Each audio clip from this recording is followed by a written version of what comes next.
Assalamualaikum warahmatullahi wabarakatuh. Perkenalkan, nama saya Serlia Salsabila Putri. Saya akan menjelaskan tentang akuntansi syariah, hubungan syariah Islam dan akuntansi, serta perkembangan transaksi syariah.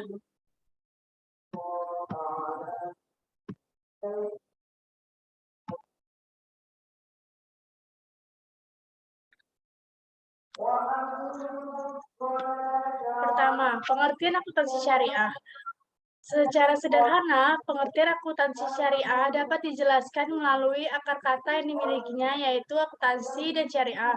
Definisi bebas dari akuntansi adalah identifikasi transaksi yang kemudian diikuti dengan kegiatan pencatatan, penggolongan, serta pengisaran transaksi tersebut, sehingga menghasilkan laporan keuangan yang dapat digunakan untuk pengambilan keputusan. Selanjutnya, hubungan akuntansi syariah dengan konvensional. Akuntansi syariah, hukum etika yang bersumbernya dari Al-Quran dan Sunnah. Kemudian keberadaan hukumnya dengan Allah dan berdasarkan keagamaan. Akuntansi syariah, keuntungan yang didapatkan itu secara wajar. Akuntansi syariah juga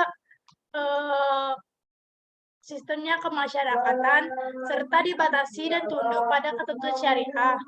Kalau akuntansi konvensional, hukum bisnisnya modern, rasionalisme ekonomisnya sekuler, terus maksimalisasi keuntungannya besar, dan bersifat individual atau kepada pemilik, serta tidak dibatasi kecuali pertimbangan ekonomis. Kemudian perkembangan ekonomi syariah. Perkembangan ekonominya tersebut terjadi di usaha atau lembaga keuangan seperti pasar modal, dana pensiun, dan sebagainya yang berbasis syariah.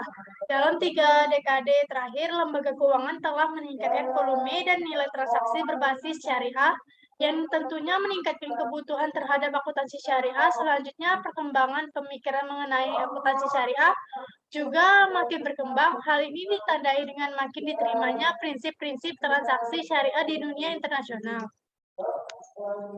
Kemudian sektor yang sedang berkembang, yaitu yang pertama obligasi syariah, yang kedua pasar modal syariah, yang ketiga perusahaan pembiayaan syariah, yang keempat lembaga keuangan mikro syariah, yang kelima dana pensiun syariah, keenam pendanaan proyek, yang ketujuh real estate syariah. Kemudian perkembangan akuntansi syariah yang pertama pada periode sebelum tahun 2002, walaupun banyak bank muamalat sudah beroperasi sejak tahun 1992, namun sampai dengan tahun 2002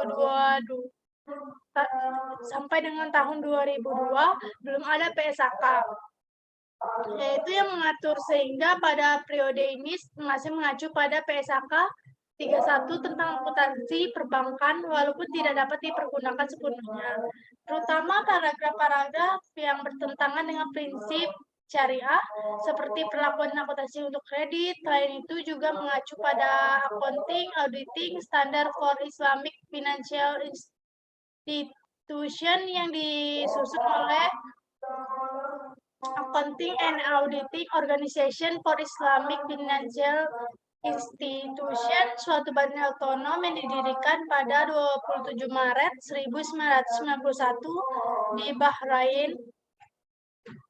Kemudian pada periode tahun 2002 sampai 2007, pada periode ini sudah ada PSAK 59 tentang akuntansi perbankan syariah yang dapat digunakan sebagai acuan akuntansi untuk bank umum syariah, bank perkreditan rakyat syariah, dan kantor cabang syariah sebagaimana tercantum dalam ruang lingkup PSAK tersebut.